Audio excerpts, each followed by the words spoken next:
네, 오늘은 모세오경의 세 번째 책인 레위기에 대해서 다 같이 배워보도록 하겠습니다. 우선 레위기 명칭에 대해서 살펴볼 건데요.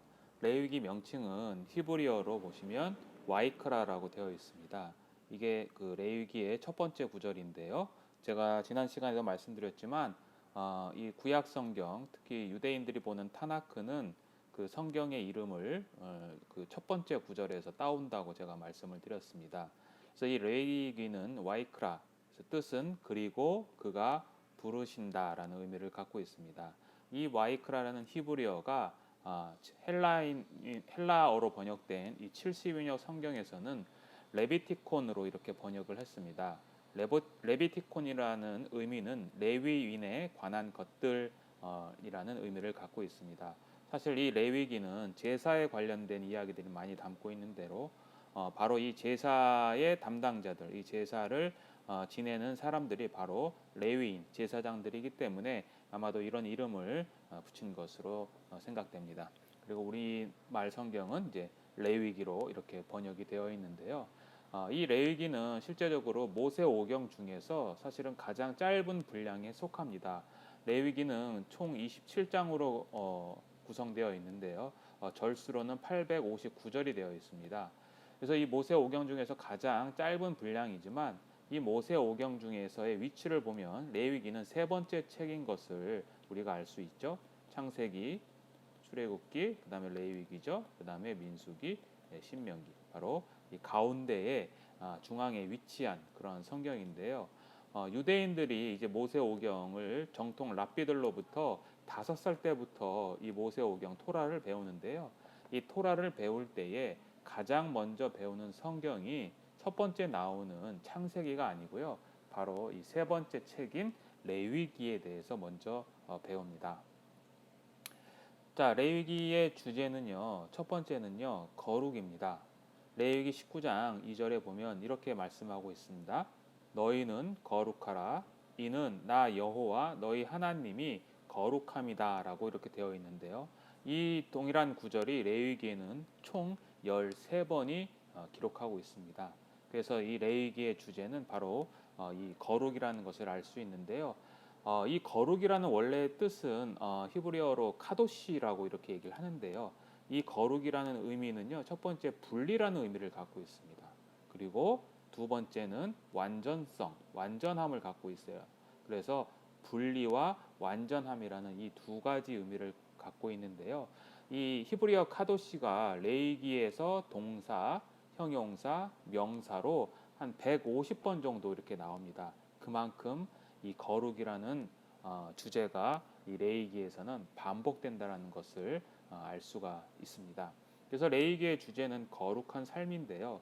이 거룩한 삶을 어떻게 행하느냐에 대해서 레위기는 두 가지에 대해서 이야기를 하고 있는데요. 첫 번째는 하나님께 나아가는 길에 대해서 이야기를 합니다.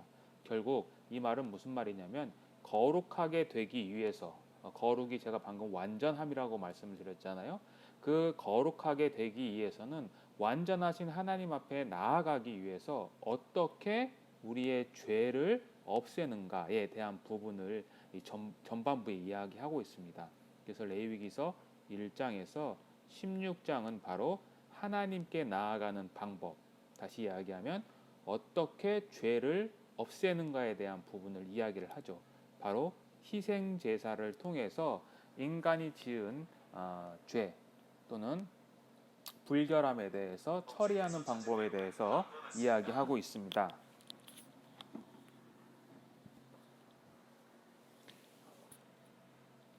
그리고 이 두 번째는요, 바로 하나님과 동행하는 길에 대해서 이야기를 하고 있습니다.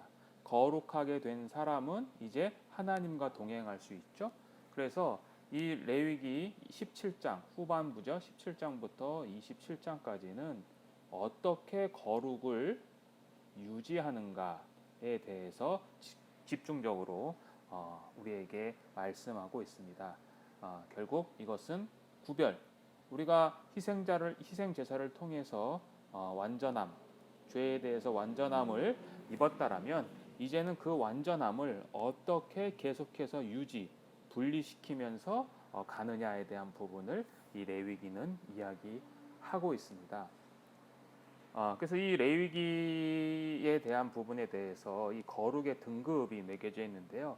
이 도표는 밀그롬이라는 학자가 이렇게 그려놓은 걸 제가 이렇게 가져왔는데요. 여기 보시면 인간, 사람이죠. 짐승, 그다음에 공간, 절기 이렇게 해서 거룩의 등급들이 나누어집니다. 인간은 모든 인류 그리고 이스라엘 그리고 가장 거룩한 사람은 바로 제사장으로 되어 있고요. 짐승 역시 모든 짐승 그리고 정결한 짐승 그리고 정결한 짐승 중에서도 하나님께 제사를 드릴 수 있는 희생 짐승이 가장 높은 등급의 거룩을 갖고 있습니다. 공간 역시 마찬가지입니다. 세계가 있고요. 그 다음에 이스라엘이라는 공간이 있죠. 그리고 그 이스라엘 중에서도 하나님이 머무시는 성소 또는 지성소가 가장 높은 등급을 갖고 있는 거룩한 장소입니다. 이스라엘이 갖고 있는 절기 역시 마찬가지죠. 평일이 있죠. 일반적인 날이죠. 그러나 안식일과 같은 절기가 있습니다. 그리고 이러한 절기 중에서도 가장 중요한 절기 바로 속죄일이죠. 특히 레기 16장에 기록된 대속죄일이 가장 높은 등급을 이렇게 갖고 있습니다. 그래서 레위기의 첫 번째 주제는 뭐라고요? 바로 거룩에 대해서 이야기를 하고 있습니다. 자, 레위기의 두 번째 주제입니다. 레위기의 두 번째 주제는요, 바로 하나님의 임재입니다. 레위기서 1장 1절에 보면 이렇게 기록하고 있는데요. 제가 한번 읽어보겠습니다. 여호와께서 회막에서 모세를 부르시고 그에게 말씀하여 이르시되. 레위기서 1장 1절이에요. 여기서 보시면 회막에서라고 되어 있는 이 히브리어는요. 어떠한 의미냐면요. 회막 안에서라는 의미를 갖고 있습니다. 회막 안에서 또는 회막으로부터라는 의미를 이렇게 갖고 있는데요. 바로 하나님께서 지금 어디에 있냐면 회막 안에서 모세를 부르시는 겁니다. 즉 우리가 코람데오라는 말 아시죠? 바로 여호와 앞에서라는 그러한 의미를 갖고 있습니다. 레위기 1장 1절이 바로 하나님께서 이미 회막 가운데에 임재하고 계시다라는 것을 우리에게 암시하고 있습니다. 이 밑에 레위기서 16장 2절에 보시면 또 이런 말씀이 있습니다. 여호와께서 모세에게 이르시되 내 형 아론에게 이르라 성소의 휘장 안 법궤의 속죄소 앞에 아무 때나 들어오지 말라. 이는 내가 구름 가운데에서 속죄소 위에 나타남이다 라고 이렇게 얘기를 하고 있는 거죠. 즉 이 말씀 역시 하나님께서 지금 속죄소 이 법궤에 있는 그 속죄소 안에 계시다라는 그러한 말씀을 우리에게 이야기하고 있는 겁니다. 출애굽기 우리가 지난 시간에 배웠는데요. 출애굽기 40장에 보면 성막의 완성에 대한 이야기를 하고 있어요. 성막이 완성이 됐고요. 이 성막이 완성되면서 바로 이 성막으로 하나님의 구름이 내려오는 이야기가 적혀 있습니다. 구름은 하나님의 임재를 상징하거든요. 구약에서 바로 이 성막에서 하나님께서 시내산에 있던 그 구름이 이제 성막이 완성됨으로 말미암아 이제 그쪽으로 하나님의 임재, 하나님의 영광이 이어진다라는 것을 우리가 알 수 있습니다. 그래서 여호와께서 임재하시기 위해서는 뭐가 필요하냐면 바로 거룩이 필요하죠. 그래서 레위기의 주제는 거룩, 그리고 그 거룩한 곳에 임재하신 하나님, 이것이 바로 레위기의 두 개의 주제입니다. 거룩과 임재입니다. 자, 다음으로는 레위기의 구조에 대해서 좀 살펴보려고 하는데요. 레위기는 크게 1장에서 16장 그리고 17장에서 27장 이렇게 두 개로 나눠지는데요. 제가 서두에 말씀드린 것처럼 레위기서 1장에서 16장은 제사장 나라가 되는 길, 즉 다시 이야기하면 제가 희생 제사를 통해서 하나님께 나아가는 방법에 대해서 기록을 하고 있습니다. 그래서 이 전반부에는 제사와 또 제사장직에 대한 규례들이 이렇게 적혀져 있습니다. 자, 후반부는요. 17장에서 27장인데 여기는 거룩한 백성이 되는 길 또는 거룩한 백성으로 거하는 방법, 그러니까 성결을 통해서 하나님과 거하는 방법이 기록되어 있습니다. 바로 이 두 개의 큰 구조는요. 출애굽기 19장 5절에서 6절에 기록된 말씀과 연관되어 있습니다. 출애굽기 19장 5절에서 6절은 하나님께서 이스라엘 백성들에게 너희가 제사장 나라가 될 것이고 너희가 거룩한 백성이 될 것이다 라는 그러한 언약에 대한 이야기를 하시죠. 바로 이 제사장 나라가 된다는 것이 레위기서 1장에서 16장에 관련된 이야기고요. 그 다음에 두 번째 거룩한 백성이 된다는 것은 레위기서 17장에서 27장으로 이렇게 연결되는 그러한 구조를 갖고 있습니다. 조금 더 구체적으로 살펴보면요. 레위기서 1장에서 16장은 이렇게 첫 번째 단락, 두 번째 단락, 세 번째 단락, 네 번째 단락으로 나눠집니다. 1장부터 7장은요. 제사에 대한 이야기를 하고요.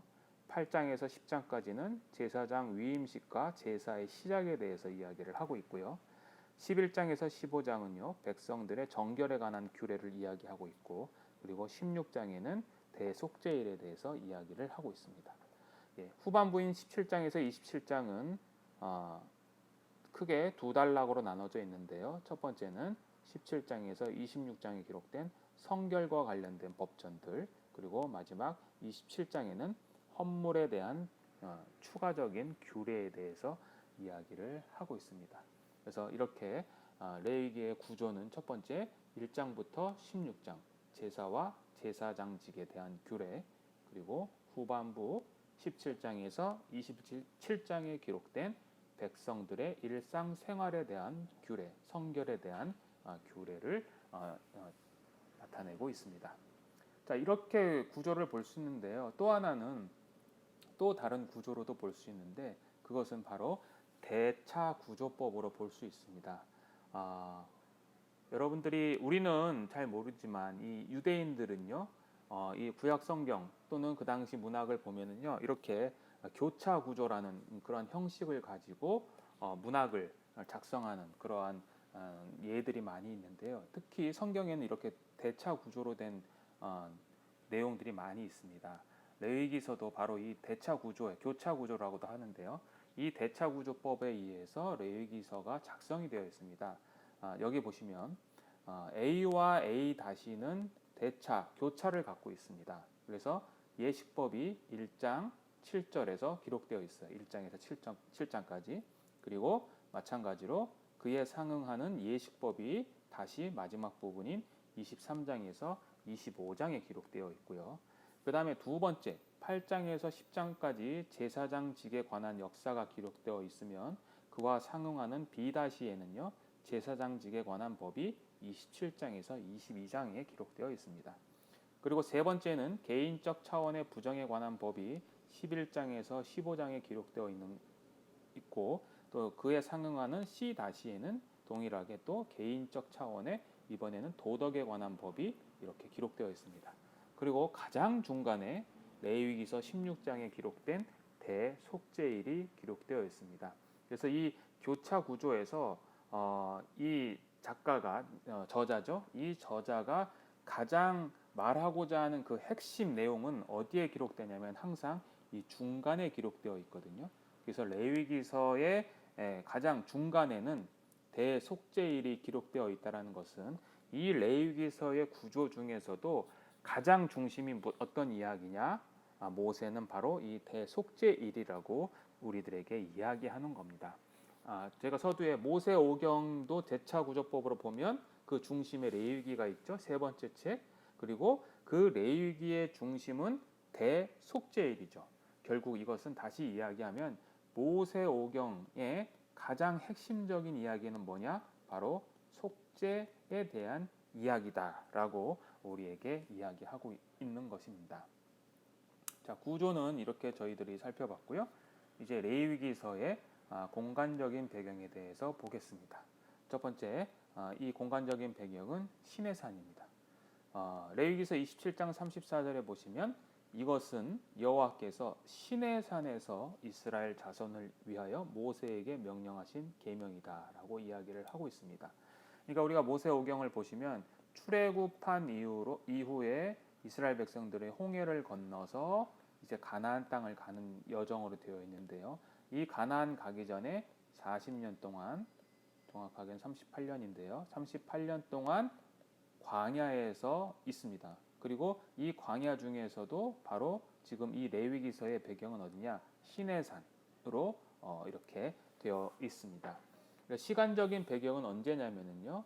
시간적인 배경은 출애굽기 40장 17절에 보시면 둘째 해 첫째 달 곧 그 달 초하루에 성막을 세웠다라고 되어 있거든요. 이 말은 뭐냐면 출애굽한 2년째 1월 1일 날 드디어 성막이 완성됐다라는 것을 이야기하고 있죠. 그리고 출애굽기가 40장 17절, 그러니까 40장에서 끝나고 이제 그 다음에 레위기서로 이어지는데 바로 이 레위기서는 성막이 완성됨으로 말미암아 이제 필요한 제사와 제사장에 대한 이야기를 모세가 우리에게 하고 있습니다. 결국 이 출애굽기 레위기의 시간적인 배경은 언제냐? 바로 출애굽한 2년 1월 1일부터 언제까지냐? 바로 민수기서 10장 11절에 기록되어 있는 말씀을 기준으로 하면 민수기서 10장 11절은요. 이제 시내산에서 이스라엘 백성들이 모세를 통해서 율법을 받고 또 성막을 완성도를 받게 됩니다. 그리고 그 이후에 이제 성막을 만들게 되는데요. 이 성막을 만들고 나서 하나님께서 제2년 출애굽한 지 제2년 2월 20일 날, 그러니까 제2년 2월 20일 날 하나님이 드디어 시내산에서 이스라엘 백성들에게 이 시내 광야를 떠나라, 시내산에서 떠나라라고 명령을 하시거든요. 바로 이 사이죠. 그러니까 출애굽 2년 1월 1일부터 출애굽한 2년째 2월 20일 요 사이에 있었던 이야기가 바로 레위기서의 이야기라는 것입니다. 그것이 약 한 50일 정도 되는 기간 동안에 있었던 이런 내용들입니다. 자, 이렇게 대략적으로 출애굽기의 명칭, 또 구조, 주제 이런 것들 또 배경에 대해서 우리가 살펴보았는데요. 이제는 이제 출애굽기 안에 있는 이제 구체적인 내용에 대해서 배워보도록 할 건데요. 오늘은 제사에 대한 이야기, 특히 레위기서의 전반부에 기록된 5대 제사에 대해서 먼저 좀 구체적으로 살펴보려고 합니다. 자, 여기 보시면 제사의 규례 구분이라고 제가 적어놨는데요. 이 레위기서에는 1장부터 7장까지에는 제사에 대한 이야기를 하고 있습니다. 그래서 1장 1절에서 6장 7절까지는 백성 중심의 관점에서의 제사에 대해서 이야기를 하고 있습니다.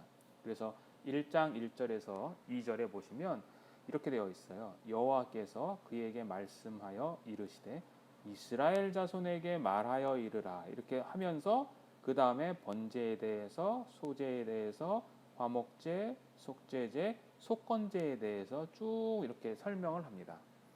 그리고 나서 6장 8절에서 7장 36절에는 다시 번제, 소제, 속제제, 속건제, 화목제 이 5대 제사를 다시 한번 설명을 하는데요.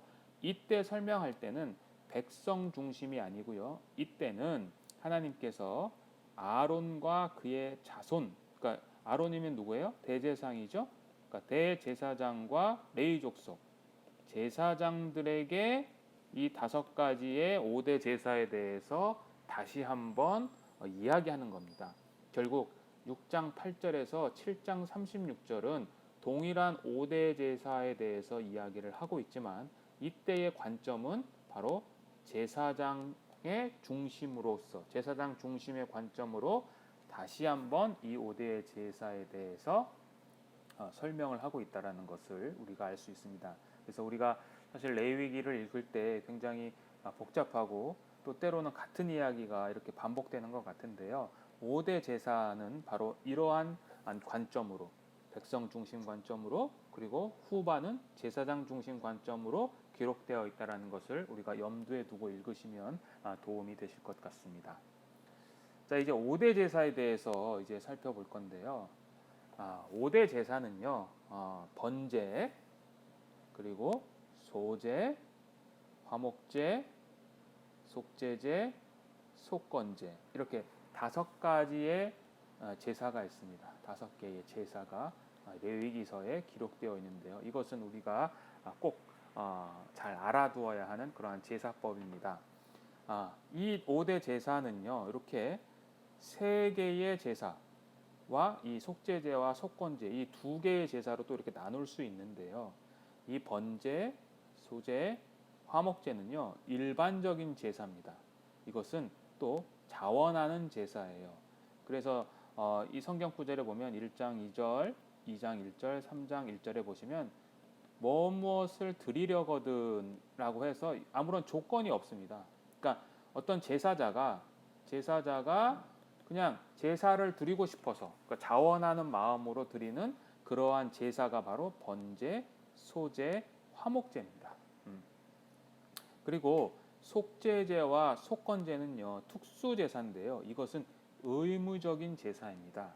그래서 성경에 보면 만일 무엇무엇가 범죄하여 허물이 있으면 결국 이것은 어떠한 조건이 붙는 거죠. 조건이 붙었을 때 드리는 특수한 제사가 바로 속죄제와 속건제입니다. 자, 제가 여기서 하나 질문을 드리겠습니다. 이 5대 제사 중에서 속죄의 기능을 갖고 있는 제사가 과연 어떤 것일까요? 아마 많은 분들이 속죄제가 속죄에 대한 기능이 있을 것이다 라고 이야기를 하셨을 겁니다. 그러나 성경을 자세히 읽어보시면 이 5대 제사가 모두 속죄의 기능이 있습니다. 속죄의 기능은 이 5대 제사가 다 갖고 있어요. 물론 번제 중에서는 속죄의 기능이 없는 경우도 있어요. 예를 들면 아브라함이 이삭을 바칠 때 번제를 드리려고 했거든요. 그런 경우나 솔로몬이 이제 예루살렘 성전이 이스라엘 성전이 완성된 이후에 하나님 앞에 일천 번제를 드릴 때도 속죄의 기능이 없는 이러한 예외적인 기능이 있긴 하지만 모든 5대 제사는요 원칙적으로 전부 다 속죄의 기능이 반드시 들어가 있습니다. 속죄의 기능이 반드시 들어가 있다는 것, 이것을 여러분들 잊지 말아 주시기 바랍니다. 그래서 이 5대 제사는 이렇게 번제, 소제, 화목제, 속죄제, 속건제 이렇게 기록되어 있습니다. 그래서 이제 5대 제사에 대해서 하나씩 살펴볼 건데요. 그 전에 지금 제가 속죄에 대해서 말씀을 드렸는데요. 이 제사와 속죄와의 관계에 대해서 좀 먼저 살펴보고 이제 5대 제사를 하나씩 공부해 보고자 합니다. 자, 우선 제사와 속죄의 관계인데요. 이 내용은 그 박철현 교수님이라는 분이 쓴 레위기 위험한 거룩성과의 동행이라는 책에서 제가 이렇게 갖고 온 내용인데요. 우선 속죄의 기능적인 측면을 먼저 살펴보려고 합니다. 제가 방금 말씀드렸다시피 모든 제사에는 속죄의 기능이 있습니다. 5대 제사에는 분명히 속죄의 기능이 있습니다. 자, 그렇다면 질문을 드리는 거죠. 그렇다면 제사를 드리면 하나님은 속죄를 해주시는가라는 질문이 생깁니다. 과연 제사만 드리면 하나님께서는 이스라엘 백성들의 죄를 용서해 주시는가라는 문제가 대두되는 거죠. 이것을 우리에게 적용하면 우리가 회개하면 하나님은 우리의 죄를 용서하시는가로 바꿔서 질문할 수가 있습니다. 자, 과연 우리는 회개만 하면 하나님께서 우리의 죄를 용서하실까요? 자, 구약 성경을 기준으로 한번 먼저 살펴보도록 하겠습니다. 먼저 첫 번째 사례는 다윗의 이야기입니다. 사무엘하 12장에 기록된 내용인데요. 이 사무엘하 12장의 내용은요. 간단하게 제가 그 말씀을 드리면 이 다윗이 이제 밧세바 우리아의 아내였던 밧세바를 범하고 난 이후에 하나님께서 나단이라는 선지자를 보내셔서 그 다윗의 죄를 꾸짖고 그 죄를 지적하고 이제 다윗에게 하나님의 말씀, 심판의 말씀을 전하는 그러한 내용입니다. 천천히 한번 제가 5절부터 기록되어 있는데 읽어보겠습니다. 다윗이 그 사람으로 말미암아 노하여 나단에게 이르되 여호와의 살아계심을 두고 맹세하노니 이 일을 행한 그 사람은 마땅히 죽을지라라고 이렇게 이야기를 하고 있습니다. 자, 그가 불쌍히 여기지 아니하고 이런 일을 행하였으니 그 양 새끼를 4배나 갚아주어야 하리라라고 또 이야기를 하고 있죠. 1절부터 보시면 바로 이 사람이 누구냐면 나단이 하나의 그 이야기를 통해서 다윗의 죄를 지금 지적하고 있는 건데요. 그 사람이 누군지를 모르고 바로 이 다윗이 그 사람에 대해서 심판을 내리는 내용입니다. 자, 10절에 이제 내가 나를 업신여기고 햇사람 우리아의 아내를 빼앗아 내 아내로 삼았은즉 하나님께서 이제 나단을 통해서 심판의 메시지를 전하는 겁니다. 첫 번째 심판입니다. 칼이 내 집에서 영원토록 떠나지 아니하리라 하셨고 여호와께서 또 이와 같이 이르시기를 보라 내가 너와 내 집에 재앙을 일으키고 내가 눈앞에서 내 아내를 빼앗아 내 이웃들에게 주리니 그 사람들이 내 아내들과 더불어 백주에 동침하리라. 12절입니다. 너는 은밀히 행하였으나 나는 온 이스라엘 앞에서 백주의 이 일을 행하리라 하셨나이다 하니 다윗이 나단에게 이르되 내가 여호와께 죄를 범하였노라 하매 나단이 다윗에게 말하되 여호와께서도 당신의 죄를 사하셨나니 당신이 죽지 아니하려니와 라고 이야기를 하고 있습니다. 자, 여기 보시면 이 심판에 대해서 총 4개의 심판에 대해서 나단은 이야기를 합니다. 또 다윗의 이야기를 통해서도 심판에 대한 이야기가 있는데요. 첫 번째 다윗이 말한 심판은요. 그 사람은 죽을지다, 죽어야 된다라고 이야기를 하죠. 결국 이것은 다윗이 죽어야 되는 겁니다. 다윗이. 그러나 하나님께서는 당신의 죄를 사하셨으니 당신이 죽지 않는다라고 해서 다윗은 이 다윗의 죽음에 대해서만큼은 하나님께 대하여 용서를 받았습니다. 그러나 나머지 이 6절과 또 10절과 11절에 있는 이 심판의 내용은 그대로 다윗에게 성취됐습니다. 첫 번째 보면 그 양 새끼를 4배나 갚아 주어야 하리라. 그러니까 지금 아주 가난한 사람, 굉장히 부자인 사람이 가난한 이웃의 양의 새끼를 빼앗았다라고 나단이 이렇게 이야기를 한 것이거든요. 그래서 다윗이 바로 그 빼앗은 부자에게 그 양 새끼를 4배라 갚으라라고 이야기를 하는 거죠. 이것은 다윗이 그냥 이야기한 것이 아니고요. 출애굽기 22장 1절에 보시면요. 이런 말씀이 있습니다. 사람이 소나 양을 도둑질하여 잡거나 팔면 그는 소 1마리에 소 5마리로 갚고 양 1마리에 양 4마리로 갚을지니라 라고 되어 있습니다. 바로 이 말씀을 근거로 해서 양 1마리를 빼앗았으니까 양 4마리를 뺏어야 된다라고 이렇게 얘기를 하고 있습니다. 바로 이 양은 나중에 누구를 가리키냐면요. 이 양은 바로 다윗의 자녀들을 암시합니다. 특히 압살롬 같은 경우는요. 여러분들 이 다윗 아들 중에서도 가장 용모가 뛰어난 사람이 바로 이 압살롬이었는데요. 압살롬에 대해서 외모에 대해서 굉장히 성경은 장황하게 묘사를 하고 있습니다. 사무엘하 14장에 기록되어 있는데요. 이 압살롬에 대해서 이렇게 얘기를 하고 있습니다. 그는 발바닥부터 정수리까지 흠이 없는 사람이다라고 이야기를 해요. 흠이 없다, 흠이 없음. 자, 두 번째는 또 이 압살롬의 머리털을 깎아서 그것을 저울에 달아봤을 때 그 저울이 200세겔 정도 나간다라고 이야기를 하고 있습니다. 자, 흠이 없고 발바닥부터 정수리까지 흠이 없고 그 머리털이 200세겔이다. 이것은 무엇을 암시하냐면요. 바로 양을 암시합니다. 발바닥부터 정수리까지 흠이 없다라는 것은요. 바로 레위기 제물이 갖추어야 할 첫 번째 요소입니다. 흠이 없는 짐승이어야 되거든요.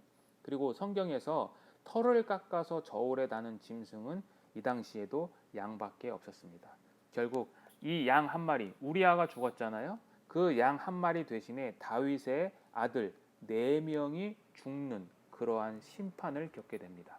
바로 누구냐면은 첫 번째 다윗이 밧세바를 통해서 낳은 첫 번째 아들이죠. 그 아들.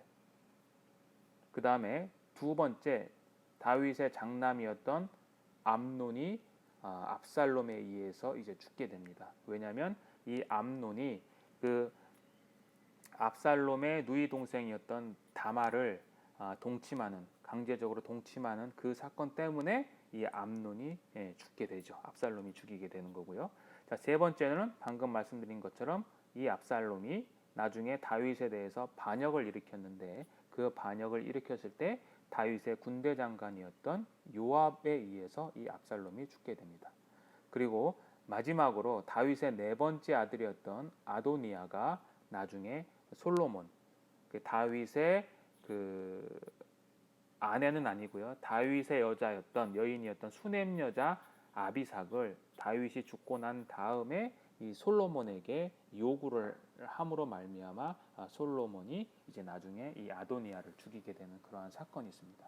그래서 정확하게 이 네 명, 암논, 압살롬, 아도니아까지 정확하게 양 한 마리에 양 네 마리가 죽는, 갚아야 하는 그러한 심판을 다윗은 겪었습니다.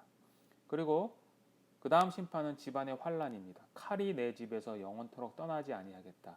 제가 방금 말씀드렸다시피 왕자의 난들이 많이 일어났습니다. 사무엘하 13장에서 열왕기하 2장까지 보시면 이 다윗의 아들들, 왕자들이 서로 난을 일으키는 그러한 집안의 환란의 사건이 있었고요. 마지막으로 이 아내들이 백주에 동침할 것이다라는 하나님의 심판에 의해서 이 다윗의 아내들이 압살롬에 의해서 대낮에 정절을 상실하는 이 사건이 기록하고 있습니다. 자, 결국 이것은 어떤 것을 이야기하는 겁니까? 바로 제사만 드린다고 해서 모든 죄가 그냥 용서되는 것이 아니라는 것을 우리에게 알려주고 있습니다. 자, 두 번째 사례입니다. 두 번째 사례는 이제 엘리 제사장에 대한 이야기인데요. 이 엘리 제사장에 대한 심판을 하나님께서 이야기를 하시면서 14절에 보시면 이런 말씀을 하고 있습니다. 그러므로 내가 엘리의 집에 대하여 맹세하기를 엘리 집의 죄악은 제물로나 예물로나 영원히 속죄함을 받지 못한다라고 이야기를 하고 있습니다. 결국 구약 성경을 보시면 모든 죄가 제사만 드린다고 해서 용서받는다는 것이 아니라는 것을 우리에게 말씀하고 있습니다.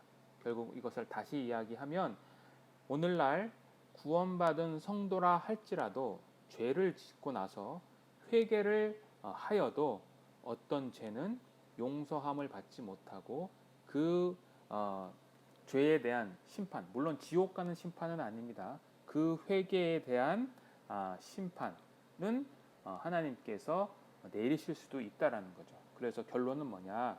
사람의 회개의 결과는 하나님의 주권적인 사역이라는 거죠. 그러니까 사람이 회개했다고 해서 반드시 용서받는 것이 아니라 그것은 하나님께서 주권적으로 하시는 역사라는 거예요. 용서를 해주시고 용서를 안 해주신 것은 인간의 노력이 아니라 하나님의 작정하신 뜻에 의해서 이루어진다는 겁니다. 이 장로교 신앙고백서, 웨스트민스터 신앙고백서를 제가 적어놨는데요. 15장 3절에는 이렇게 기록하고 있습니다. 제가 천천히 한번 읽어보겠습니다. 비록 회개가 회개하는 사람의 죄에 대하여 어떤 충족이나 어떤 용서의 원인이 될 수는 있지만 그리스도 안에서 주어지는 하나님의 값없는 은혜 행동에 의한 것이다. 즉 중요한 것은 뭡니까? 이 회개의 주체는 하나님이 갖고 있다라는 거죠. 그렇기에 죄인에게 반드시 필요하고 누구든지 회개 없이는 용서함이 없다. 회개를 하면 용서함을 받지만 그것은 하나님의 값없는 은혜의 행동 때문이다라고 이야기를 하는 겁니다. 그래서 다시 한번 말씀드리면 회개의 결과는 하나님의 주권적인 사역이라는 것을 우리가 명심해야 됩니다. 자, 두 번째 제사와 속죄의 관계, 두 번째 살펴볼 것은요. 그러면 속죄의 목적은 뭐냐는 거죠. 속죄의 목적은 단순히 우리가 지은 죄에 대한 용서뿐인가라는 문제가 있습니다. 과연 속죄는 우리의 죄만을 용서하는 것인가? 이것은 그렇지 않습니다. 사례를 제가 모세를 들어서 봤는데요. 이 모세가 출애굽기 32장에서 33장에 기록된 이 모세와 하나님과의 대화 속에서 어떠한 이야기를 하고 있냐면요. 이 출애굽기 32장의 내용은 우리가 지난 출애굽기 시간에 배운 듯이 이때는 모세가 시내산에서 지금 하나님의 율법을 받고 있을 때에 바로 이 산 아래에서 아론과 이스라엘 백성들이 송아지를 우상 숭배하는 음란한 사건이 이 밑에서 일어나고 있을 때 이제 모세가 그에 대해서 중보하고 하나님이 그에 대한 기도를 들어서 이스라엘 백성들을 용서하는 그러한 내용을 갖고 있습니다. 그래서 모세가 그의 하나님 여호와께 이렇게 구하는 거죠. 이렇게 그러니까 죄를 용서하시고 이스라엘 백성들을 진멸하지 말아달라고 모세가 기도를 합니다. 그래서 하나님께서 모세의 기도를 들으시고 뜻을 돌이키사 말씀하신 화를 그 백성에게 내리지 아니했습니다. 즉 이스라엘 백성들을 대신해서 모세는 하나님께 죄 용서를 바란 거죠. 기도를 한 거죠. 죄를 용서해 달라고. 그래서 하나님은 그 죄를 용서했습니다. 자, 그럼 여기서 끝이 나도 아무 문제가 없는데 성경은 그 다음을 이야기합니다. 33장 1절에 보시면 하나님께서는 모세에게 이렇게 이야기를 합니다. 너희를 젖과 꿀이 흐르는 땅에 이르게 하려니와 가나안 땅이죠. 목적지잖아요. 이스라엘 백성들의 목적지. 거기까지는 하나님이 내가 이르게 하겠다. 너희들을 그쪽으로 보내주겠다라고 이야기를 하는 거죠. 그런데 중요한 말씀이 있습니다. 여기 보면 나는 너희와 함께 올라가지 않겠다라고 이야기를 하시는 거죠. 자, 너희들을 가나안 땅에 보내주기는 할 건데 나는 너희와 함께 가지 않겠다라고 하는 거죠. 이때 바로 모세가 다시 이야기를 하는 거죠. 하나님께서 친히 가지 아니하려 하시면 우리를 이곳에서 올려 보내지 마옵소서. 나와 주의 백성이 주의 목전에 은총 입은 줄을 무엇으로 알리이까? 주께서 우리와 함께 행하심으로 나와 주의 백성을 천하 만민 중에 구별하심이 아닙니까? 라고 이야기를 하는 거죠. 즉 모세는 나는 가지 않겠다라고는 그 하나님께 다시 한번 중요한 건 뭐냐면 하나님이 우리와 함께 행하는 거다. 그러니까 하나님이 우리와 함께 임재하셔야 된다라는 것을 모세는 강하게 이야기를 하는 거죠. 결국 이 말씀을 통해서 우리가 알 수 있는 교훈은 뭐냐면요. 죄 용서, 속죄의 목적은요. 단지 형벌의 면제가 아니라 하나님과의 관계의 회복입니다. 자, 하나님과 인간은 창조주와 피조물의 관계였습니다. 그러나 인간은 아담의 범죄함으로 말미암아 하나님과 원수가 되었죠. 그런데 그 원수된 하나님과의 관계를 하나님께서 직접 인간의 육신의 모양으로 이 땅에 오셔서 십자가에 돌아가심으로 말미암아 그 죄를 용서해 주셨죠. 그러나 그 용서로 끝나는 것이 아니라 하나님과의 관계가 이제 창조주와 피조물의 관계도 있지만 다시 하나님 아버지와 아들로서의 관계가 다시 이어지게 되는 겁니다. 결국 죄 용서의 목적은요.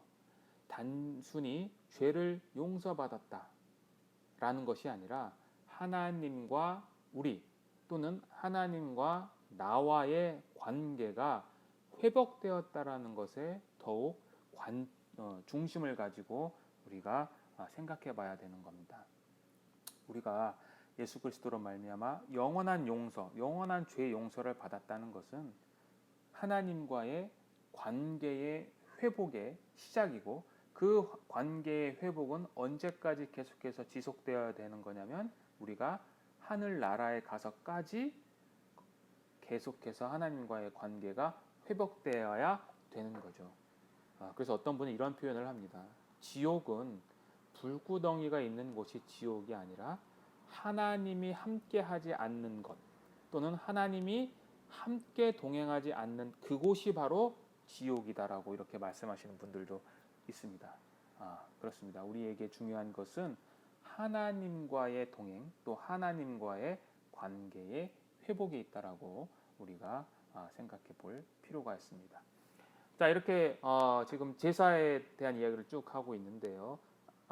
제가 지금 말씀드린 것은 제사에는 5가지의 제사법이 있다라고 제가 말씀을 드렸습니다. 첫째, 번제, 그 다음에 소재, 그 다음에 화목제, 그 다음에 속죄제, 그 다음에 속건제. 이렇게 5대 제사, 제사의 방법이 이렇게 5가지 방법이 있습니다. 자, 그런데 성경을 읽다 보면은요, 다른 말씀들이 있는데 바로 화제라는 말도 나오고 거제라는 말도 나오고 요제라는 말도 나오고 전제라는 말도 나오는데요. 이것들은 제사의 방법이 아니라 이것은 제사를 드리는 형식을 이야기하는 겁니다. 이 화제는요, 말 그대로 불로 태워서 드리는 제사입니다.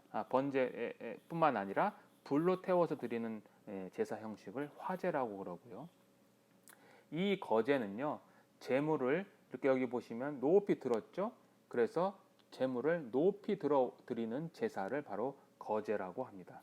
그리고 요제는 제물을 높이 들고요, 이렇게 흔드는 겁니다. 그래서 흔드는 제사를 바로 요제라고 이야기를 하고요. 전제는 이제 제물에 포도주나 기름, 피 등을 부어드리는 제사입니다. 그래서 이러한 제사, 화제, 거제, 요제, 전제 등은 제사의 방법이 아니라 이거는 제사를 드리는 형식으로 구분됩니다. 참고로 이 제사가 오늘날로 이야기하면 예배라고도 할 수 있는데요.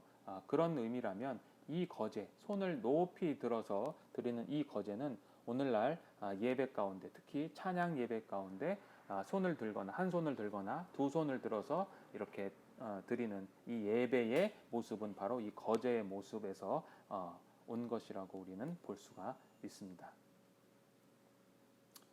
자, 이렇게 제사의 형식에 대해서 말씀을 드렸고요.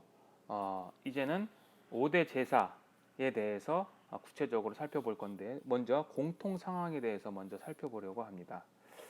자, 5대 제사의 공통 사항은요, 레위기 1장 2절에서 9절에 기록되어 있는데요. 여기는 번제에 대한 이야기를 하고 있습니다. 사실 번제는 모든 제사의 기본이 되는 제사라고, 기본 제사라고 볼 수 있습니다. 그래서 레위기 1장 2절에서 9절까지 읽어보시면 제사의 공통적인 사항에 대해서 이야기를 하고 있는데요. 밑줄 친 부분을 자세히 보시면 이 공통 사항이 무엇인지 우리가 알 수 있는데요. 제가 천천히 한번 읽어보도록 하겠습니다. 이스라엘 자손에게 말하여 이르라. 너희 중에 누구든지 여호와께 예물을 드리려거든 가축 중에서 소나 양으로 예물을 드릴지니라. 그 예물이 소의 번제이면 흠없는 수컷으로 회막문에서 여호와 앞에 기쁘게 받으시도록 드릴지니라. 그는 번제물의 머리에 안수할지니 그를 위하여 기쁘게 받으심이 되어 그를 위하여 속죄가 될 것이라. 그는 여호와 앞에서 그 숫송아지를 잡을 것이요 아론의 자손 제사장들은 그 피를 가져다가 회막문 앞 제단 사방에 뿌릴 것이며 또 그는 또 번제물의 가죽을 벗기고 각을 뜰 것이요 제사장 아론의 자손들은 제단 위에 불을 붙이고 불 위에 나무를 벌려놓고 아론의 자손 제사장들은 그 뜬 각과 머리와 기름을 제단 불 위에 있는 나무에 벌려놓을 것이며 그 내장과 정광이를 물로 씻을 것이요 제사장은 그 전부를 제단 위에서 불살라 번제를 드릴지니 이는 화제라 여호와께서 향기로운 냄새니라라고 이렇게 되어 있습니다. 지금 여기에 보시면 밑줄 친 구절들이 있는데요. 바로 이 밑줄 친 구절들이 5대 제사의 공통적인 사항입니다. 하나씩 살펴보도록 하겠습니다. 자, 우선 첫 번째 제사자입니다. 과연 이스라엘 백성들은 누가 제사를 지낼 수 있었을까요?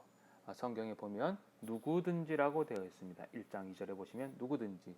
여기 누구든지는 우리말로 번역을 하면 이스라엘 남녀 모두가 속합니다. 즉 제사는 남자뿐만 아니라 여자도 하나님 앞에 제사를 드릴 수 있었습니다. 자, 그리고 이 제사자는 하나님께 제사를 드릴 이 짐승을 가져와야 되는데요. 즉 번제물에 대해서 성경은 또한 이렇게 5가지로 규정을 하고 있습니다. 이 번제물은 첫 번째 가축이어야 합니다. 가축은 무엇입니까? 가축은 바로 자신이 기른 짐승이에요.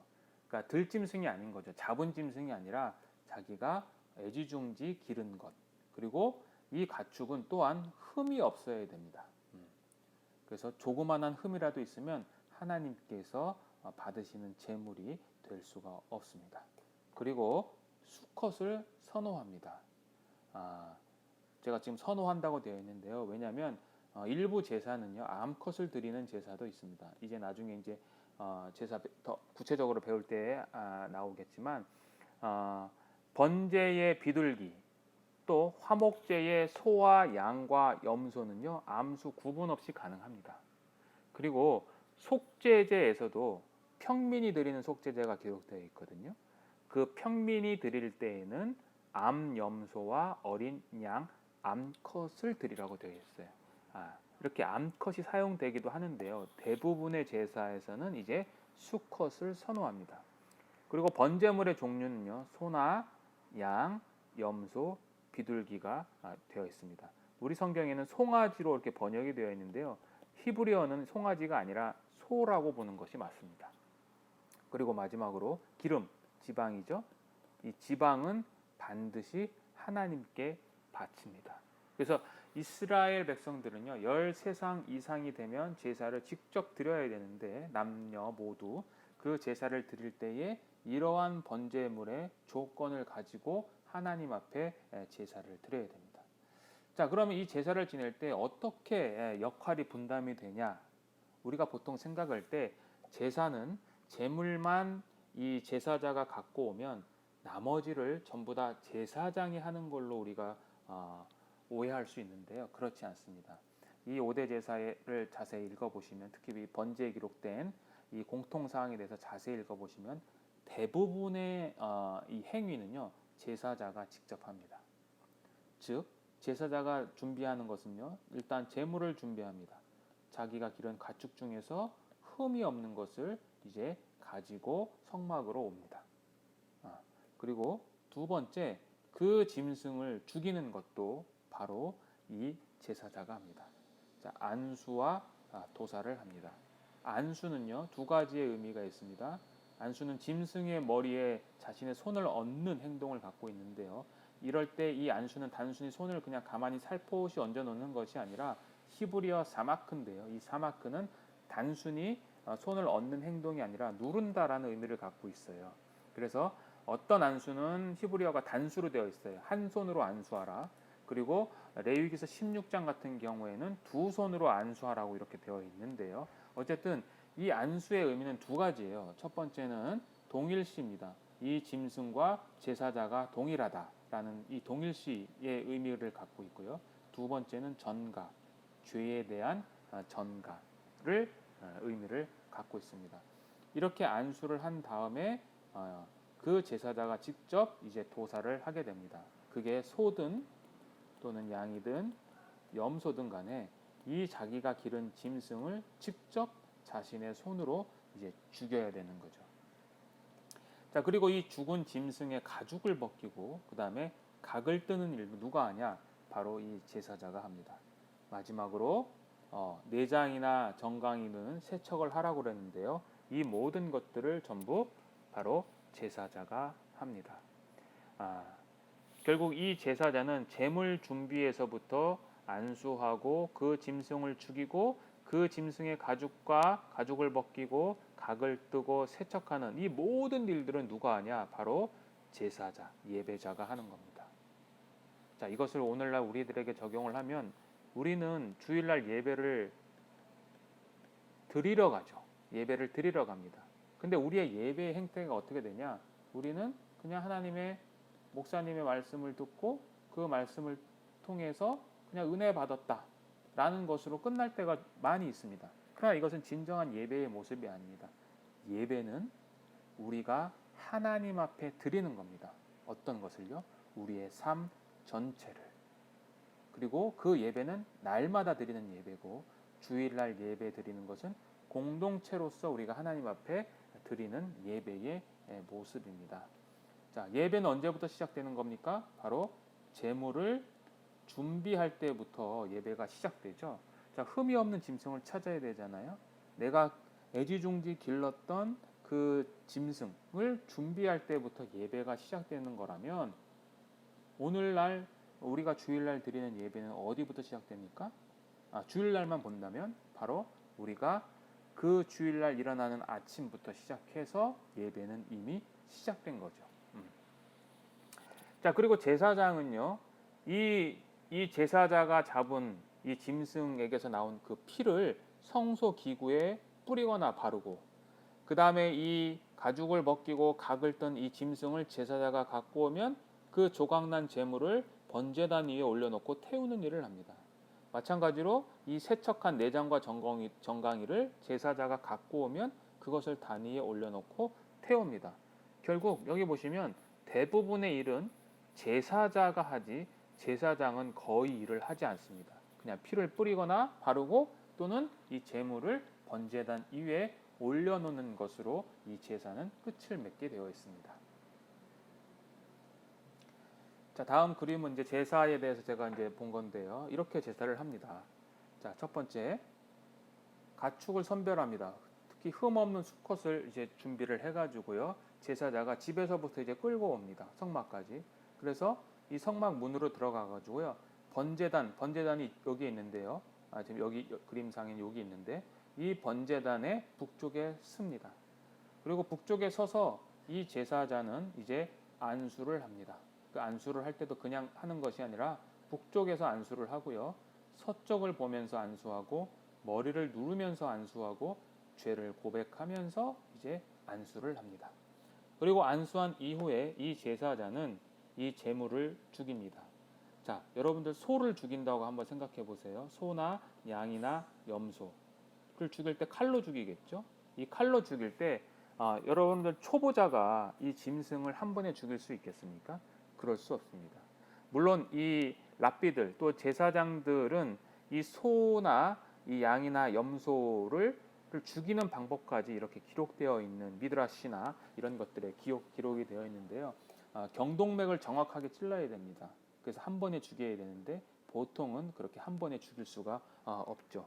제가 어렸을 때에 그 닭을 죽이는 그 뭐죠? 닭 죽이는 데를 제가 뭐라고 하는지 잊어버렸는데 어쨌든 닭이 목이 잘렸는데도 이렇게 돌아다니는 것을 제가 본 적이 있었거든요. 자, 마찬가지로 우리가 소나 양이나 염소를 한 번에 찔러서 죽이지 못했을 거예요. 이게 전문적인 이 도축업자가 아니잖아요. 그랬을 때 이 짐승이 아마 큰 울부짖음을 짖으면서 막 돌아다닐 수도 있었을 겁니다. 어쨌든 자기가 애지중지 기른 이 제물을 자신의 죄 때문에 지금 죽이는 이 제사자의 마음이 어떻게 했는지 우리가 한번 생각해 볼 필요가 있습니다. 자, 그래서 어쨌든 이렇게 뛰어다니지 못하게 앞다리 뒷다리를 동여매고 경동맥을 찌릅니다. 그리고 그릇에 피를 받죠. 그래서 이 피를 이제 제사장에게 갖다 줍니다. 제사장이죠. 그러면 이 제사장은 이 번제단에서 북쪽에서 동편, 서편으로 이제 차례대로 피를 뿌립니다. 죄를 용서한다는 의미죠.